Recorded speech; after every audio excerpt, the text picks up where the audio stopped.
There are about 350 million youths in South Asia alone. So let's work together to build churches and spiritual homes for young people. You know, our church has thousands of young people. My wife, Pastor Leah, and I, we founded the church more than 20 years ago, but our average age is still 22. For us, it's not just about growing the church bigger. It is about growing the church younger and stronger. So here's a little video to give you an idea how HOGC is like.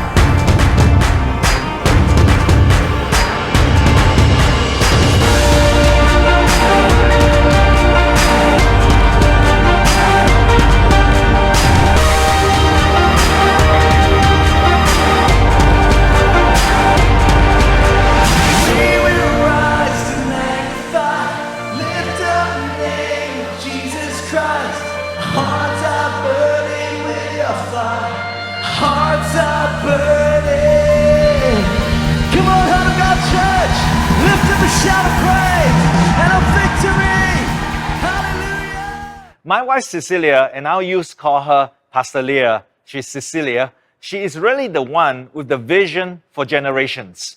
God spoke to her when we started our church from Isaiah 58 verse 12. You shall raise up the foundations of many generations. And so she was preaching about generations for more than 20 years. There was a time in the 90s, in the early 2000s, when youth churches were like second-class ministries and nobody talked about generations. She was leading 9 teenagers in our church, in our new church, and she grew them to the thousands of young people today. Now, I was leading the adults in church and it didn't grow. So I joined her. Well, so I always beg her not to leave me because her church will be bigger than my church. Well, so she is the best person to share about how she built generations. Hey everybody, so good to be able to talk to you here. And since the beginning when we pioneered our youth church, we had a mindset shift. And we say that youth are leaders today, not just tomorrow. When they're 13, 14 years old, they can be leaders. They can serve in the house of God now. We don't wait until tomorrow when they're much older. We need to create opportunities for them to serve now. In the book, I also talked about how we need to empower the youths and don't entertain them. Don't just entertain them, but train them, lead them, and guide them. Don't babysit them, because if you babysit the youths, you will get babies. But if you lead the youths, you will have leaders. So empower them to serve, empower them to lead. And when you do that, you will be amazed. Over and over again, we have seen that empowered youths become producers, entertained youths become consumers.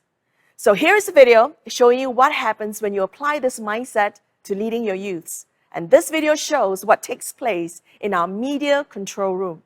Now in this room, youths are behind all the creativity. They are behind all the media of our main services. Let's have a look. So behind this door we have the Heart of God Church Media Control Room. Now we've just finished our services for the weekend and I hear that the young people were running the entire show. These are young people who come in at about the age of 11 or 12 and they get trained up from scratch and they ultimately end up running the services for thousands of people. So come on in and let's take a look. Now I hear that you two girls are in charge of everything. So tell me, what is it that you do? So I'm Charmaine. I coordinate 8 different departments to make sure services run well. I'm Joelle, and I oversee the creative aspects of the service. So good. And how long have you guys been serving here? So I came into the media department when I was 12 and I became a supervisor when I was 15. So right now it has been 7 years. I started serving in the lights department when I was 11 years old, and now I've been in the media department for about 9 years. So great. Come on over here and let's see what we got going on. What are you guys up to? So, hi Dr. Robbie, I'm Ross, and these are the slides that we put up on screen. Hang on, am I seeing double here?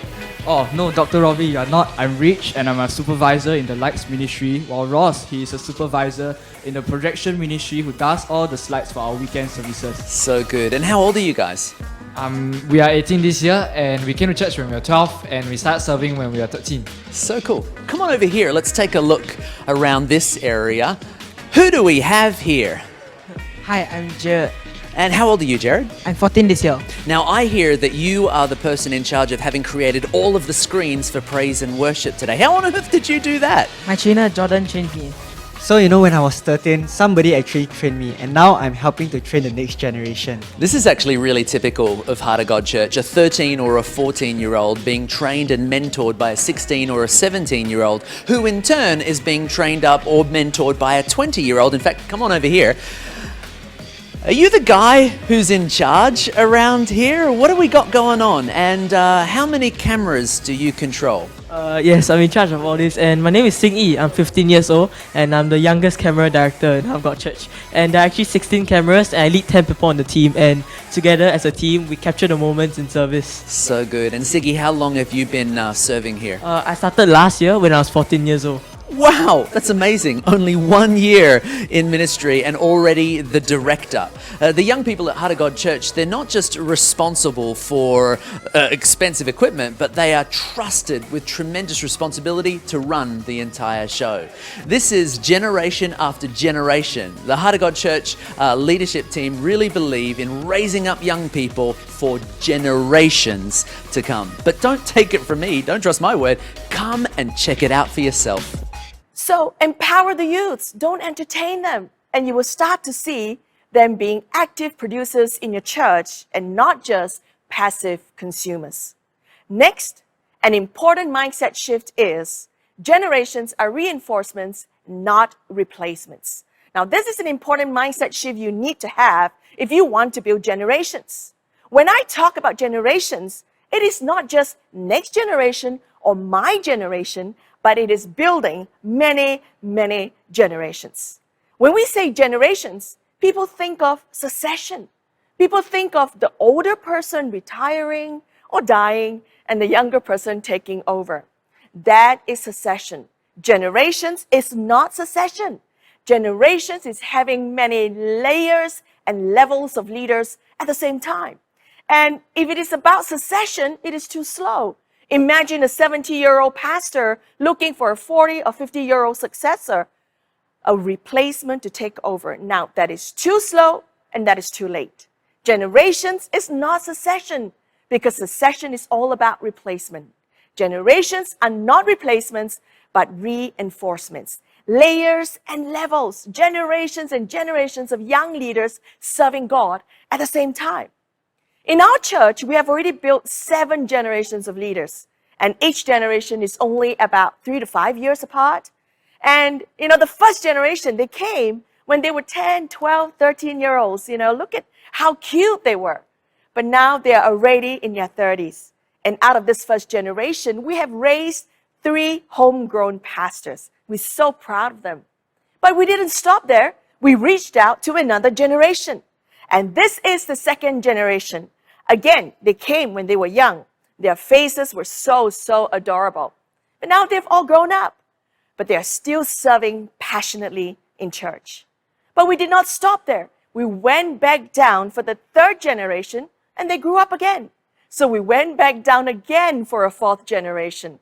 So at the end of the 4th generation, guess what? We did not stop. We went back down again for a 5th generation. And you get the idea. We did not stop there. After a few years, we reached down again for the 6th generation. They were leaders at 13, 14 years old, doing great things for Jesus. Nothing can stop us in Heart of God Church. And I'm so happy to tell you that we have a 7th generation of leaders. And all of them are, again, 13 to 15 years old. Now, in each generation in our church, there are actually hundreds of young people. And they are not only involved in the operations of the church or the worship teams, but they also do pastoral work. They are leading other youths. For example, this girl, Rena, when she was 15 years old, she was already leading 50 youths. Now, she's also strong in discipleship and raising leaders. So she has discipled 5 team leaders who are each leading 10 to 40 youths. Overall, Rena's group had grown to 130 people. And Rena has older leaders above her to disciple her, lead her, and guide her as well. Now, this is such a common sight in Heart of God Church. In our church, there are many other leaders like these. And this is how we do it in our church. In this way, you know what? The church will not only grow younger, but also stronger. We have thousands of volunteers, and 80% of our members are serving in ministry. Because of generations, we have a pipeline of young leaders. It's like a factory producing young leaders. So the church is strong.